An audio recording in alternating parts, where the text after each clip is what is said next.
श्री शिवाय नमस्तुभ्यम।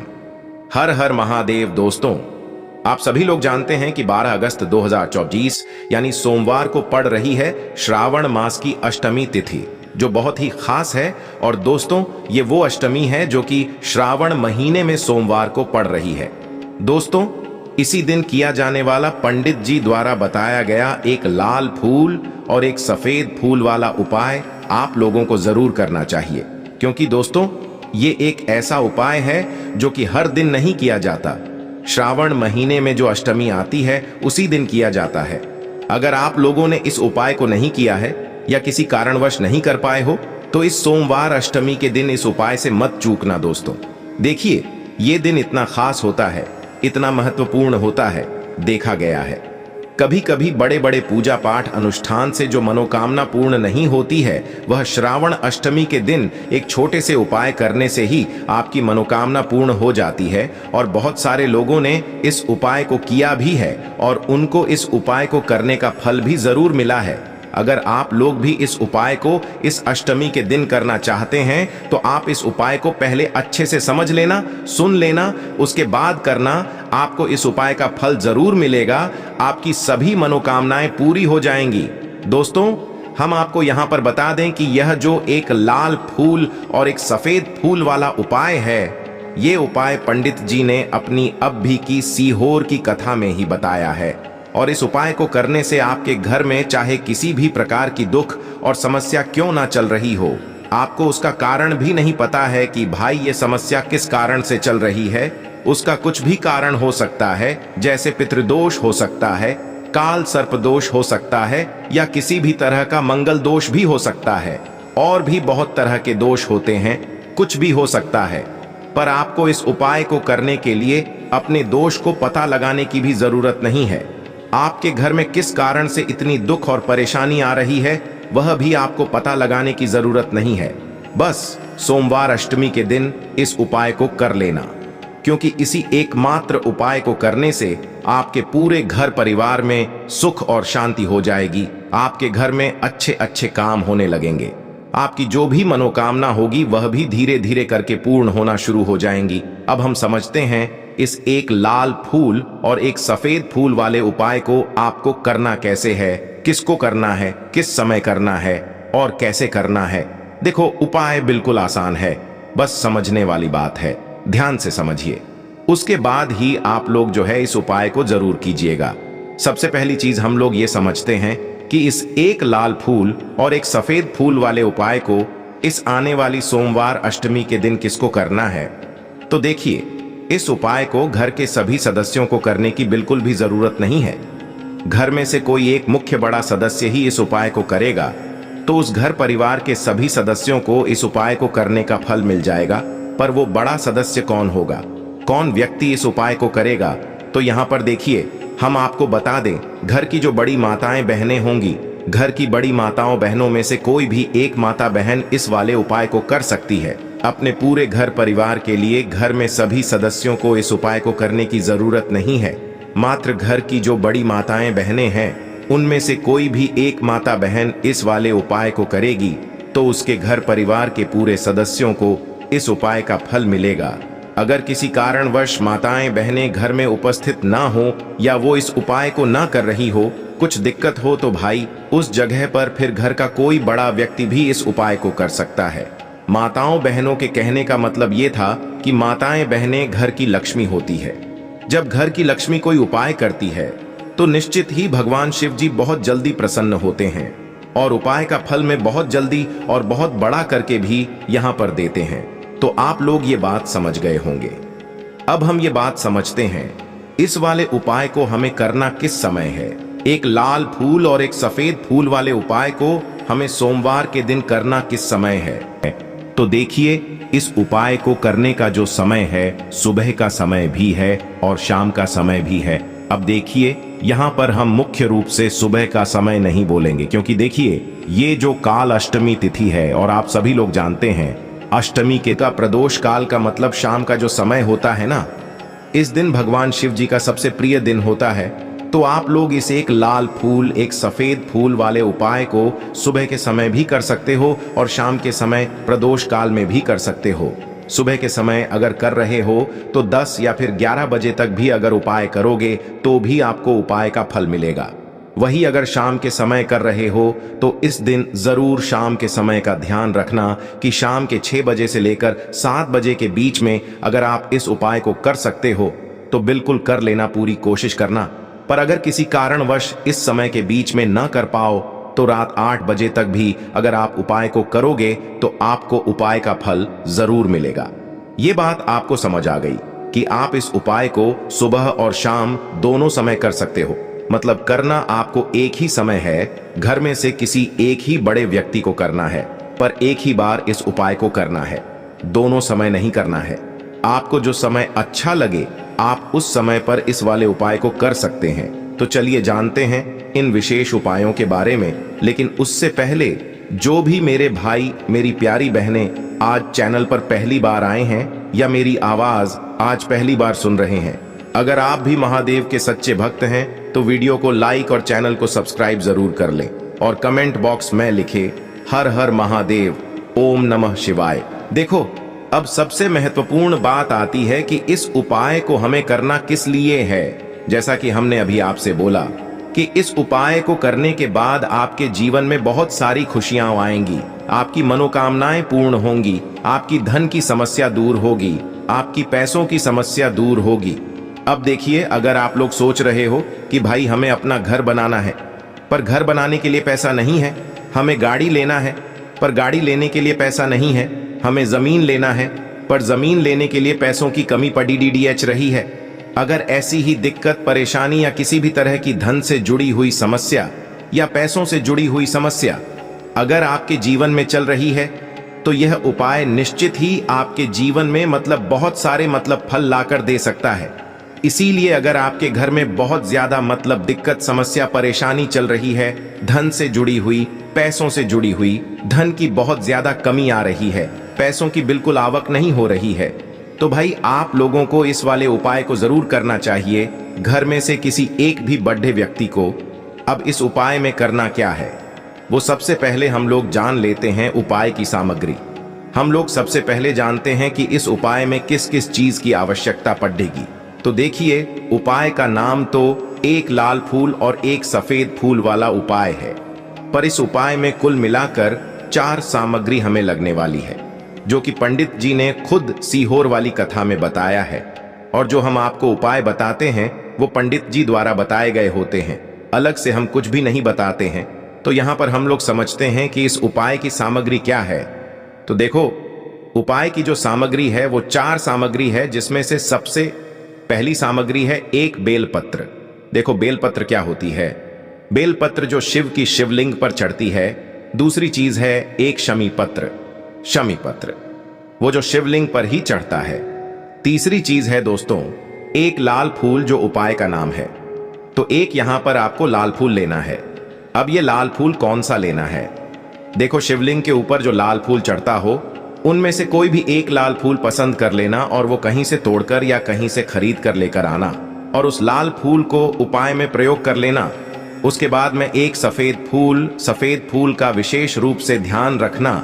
जो सफेद फूल शिवलिंग पर चढ़ता हो सिर्फ वही सफेद फूल लेकर आना, इसके अलावा कुछ मत लेकर आना, लेकिन केतकी का मत लेना। तो एक एक मात्रा में ही आपको ये चारों सामग्री चाहिए, एक बेलपत्र, एक शमी पत्र, एक लाल फूल और एक सफेद फूल। ये चारों सामग्री आप लोग तैयार करके रख ले। प्रदोष काल में या सुबह के समय जब भी आप इस उपाय को कर रहे हैं, जैसे ही आपके उपाय की सामग्री तैयार हो जाती है तो क्या हम सीधा उपाय को करने के लिए इन चारों सामग्री को लेकर उपाय करने के लिए जा सकते हैं? नहीं, तो यहाँ पर आपको इस बात का ध्यान रखना है कि हम भगवान शिव जी को प्रसन्न करने के लिए तो जा रहे हैं, हम अपनी मनोकामना को पूर्ण करवाने के लिए तो जा रहे हैं, पर हमें ये दर्शाना बिल्कुल भी नहीं है कि हम सिर्फ अपने फायदे के लिए भगवान शिव जी के मंदिर में आए हैं। इसलिए हम इस उपाय को करने के साथ में भगवान शिव जी की पूजन अर्चना के लिए कुछ सामग्री भी जरूर लेकर जाएंगे। जैसे कि सुबह के समय अगर आप उपाय को कर रहे हो, इस एक लाल फूल और एक सफेद फूल वाले उपाय को, तो भाई सुबह के समय आपको 1 लोटा जल लेकर जाना है। जो लोग प्रतिदिन शिव जी के मंदिर जाते हैं, पूजन अर्चना करते हैं, जल चढ़ाते हैं, फूल बेलपत्र सब कुछ चढ़ाते हैं, भाई वो अपनी पूजन अर्चना वैसी की वैसी ही करना। बाकी जो सिर्फ उपाय को करने के लिए जा रहा है, जो कुछ भी लेकर नहीं जा रहा है, उसे कम से कम 1 लोटा जल अपने घर से जरूर भर कर लेकर जाना। अगर आप उपाय को कर रहे हो, है ना, क्योंकि इस वाले उपाय को आप भगवान शिव जी की पूजन अर्चना करने के बाद ही करना। वहीं अगर बात करें शाम के समय की, अगर कोई व्यक्ति शाम के समय प्रदोष काल में इस वाले उपाय को कर रहा है, तो भाई आपको मात्र 1 घी का दीपक तैयार करना है। ये बात हम हमेशा बोलते हैं। शाम के समय प्रदोष काल में कोई कर रहे हो ना, तो दीपक का विशेष महत्व होता है। अष्टमी के दिन का प्रदोष काल में जो भी व्यक्ति दीपक जलाता है ना भगवान शिव जी के मंदिर में, भाई उसके जीवन से सारी दुख और परेशानियां भी दूर होती हैं। तो भाई इस दिन दीपक का विशेष रूप से ध्यान रखना आप लोग। अगर आप इस उपाय को शाम के समय प्रदोष काल में कर रहे हो, है ना, ये जो दीपक आप लोग लोगे, ये आटे का लोगे। जो आटा आप गूंद दोगे उसके अंदर कुछ भी मत डालना, मात्र सादा आटा लगाकर उसे तैयार कर लेना और 1 मीडियम साइज का दीपक तैयार कर लेना। वो दीपक ना ज्यादा छोटा हो ना ज्यादा बड़ा हो, है ना। उसके बाद में दीपक आपका तैयार हो जाए तो इसके अंदर जो बत्ती रखोगे वो गोल बत्ती रखोगे। देखो गोल बत्ती भी 2 तरह की होगी, एक बाजार की और एक घर वाली। तो कोशिश करना अपने घर में जो रुई रखी हुई है, उस रुई से आप लोग एक गोल बत्ती अपने ही हाथों से बनाओ। उपाय का फल अच्छा मिलता है। भगवान शिव जी जल्दी प्रसन्न होते हैं। जब हम किसी भी उपाय को अपने हाथों से परिश्रम करके तैयार करते हैं, तो आपको उस दीपक के अंदर एक गोल बत्ती रख देनी है। इसके अंदर जो चीज आप लोग डालोगे वो डालोगे। शुद्ध देसी गाय का घी, इस बात का विशेष रूप से ध्यान रखना, क्योंकि भगवान शिव जी का सबसे प्रिय दिन और प्रिय समय पर हम लोग इस वाले उपाय को कर रहे हैं। तो थोड़ा सा शुद्ध देसी गाय का घी इतना डालना कि वो दीपक कुछ समय तक चल सके ना। बाजार वाला मिलावटी घी डालना, न भैंस का घी डालना। शुद्ध देसी गाय का घी आपको ढूंढने में थोड़ी मतलब मेहनत लगेगी और महंगा भी मिलेगा, पर गाय के घी से भगवान शिव जी प्रसन्न होते हैं और उसी शुद्ध देशी गाय की घी से घर में बरकत भी बनी रहती है और हमारे घर में सुख शांति भी बनी रहती है। इसलिए इस शुद्ध देशी गाय का घी को अपने घर में हमेशा रखा करो। वो भगवान शिव जी के कार्यों में भी उपयोग में आता है और उपायों में भी हम लोग प्रयोग कर सकते हैं। तो यहाँ पर आपकी सारी तैयारियां हो चुकी हैं। उपाय को करते समय शुद्धता का विशेष रूप से ध्यान रखिएगा। सुबह कर रहे हो तो भाई सुबह तो आपको स्नान करना ही करना है। बाकी शाम को कर रहे हो तो शाम को मात्र हाथ मुंह धोकर भी आप लोग इस वाले उपाय को कर सकते हो। कोई दिक्कत वाली बात नहीं है भाई।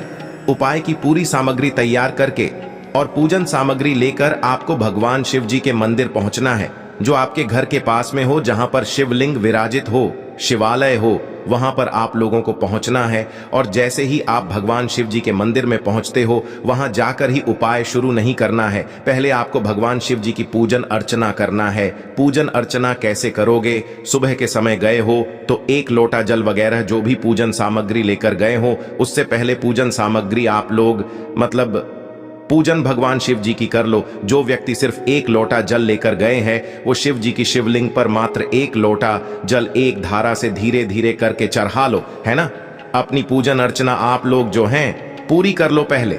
उसी के बाद अगर आप शाम के समय कर रहे हो तो पहले जाकर बैठना है भगवान शिव जी के शिवलिंग के पास में। आप जो दीपक तैयार करके लेकर आए हो, उस दीपक को पहले जलाना है। ये जो दीपक आप लोग जलाओगे ना, ये किसी और की माचिस से मत जलाना, अपनी ही माचिस अपने ही घर से लेकर आना और इस दीपक को अपने ही माचिस से जलाना। अगर आपने मंदिर की माचिस या किसी और की माचिस ले ली इस उपाय को करने में, इस उपाय का फल उस व्यक्ति को भी थोड़ा बहुत मिल जाएगा। इस बात का ध्यान रखना, अपने घर से अपनी ही माचिस लेकर जाना और इस दीपक को जलाना। दीपक को जलाने के बाद भगवान शिव जी की शिवलिंग के पास में रख देना।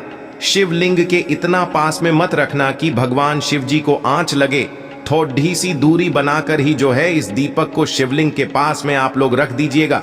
अब जैसे ही आपकी पूजन अर्चना हो जाती है, भगवान शिव जी के शिवलिंग के सामने या आसपास कहीं पर भी बैठ जाइए उपाय को करने के लिए, और उपाय को करने से पहले आप लोग अपनी वह चारों पूजन सामग्री निकाल लीजिए। उपाय की जो सामग्री है वो निकाल लीजिए और भगवान शिव जी के शिवलिंग के ऊपर एक माता अशोक सुंदरी जी का स्थान देख लीजिए। माता अशोक सुंदर जी का जो स्थान होता है वो जलाधारी के ऊपर होता है, जलाधारी के बिल्कुल बीचों बीच में होता है। आप लोगों ने देखा भी होगा शिवलिंग की जलाधारी होती है, जलाधारी के बिल्कुल बीचों बीच का जो स्थान होगा वो माता अशोक सुंदर जी का स्थान होगा, क्योंकि यहीं पर हमें ये जो है उपाय को करना है। सबसे पहली चीज, अब हम उपाय को करना शुरू करते हैं। आप सबसे पहले अपनी एक बेलपत्र उठा लो। एक बेलपत्र को आपको माता अशोक सुंदरी जी वाले स्थान पर सबसे पहले समर्पित करना है। बेलपत्र की डंडी का मुख होगा जलाधारी की तरफ, जहां से जल बहता है और नीचे गिरता है, और बीच वाली बड्डी पत्ती का मुख मतलब शिवलिंग की तरफ होगा। इस तरीके से आपको इस बेल पत्र को माता अशोक सुंदरी जी वाले स्थान पर समर्पित कर देना है।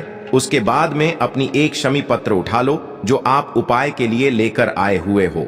शमी पत्र को उठाकर शमी पत्र की भी जो डंडी का भाग होगा वो जलाधारी की तरफ करके, जहां से जल बहता है नीचे गिरता है उस तरफ करके, और पत्ती वाला भाग शिवलिंग की तरफ करके इस शमी पत्र को भी उस बेल पत्र के ऊपर आपको समर्पित कर देना है। समर्पित करने के बाद अब आप ले लो अपना एक लाल फूल जो आप उपाय को करने के लिए लेकर आए हुए हो।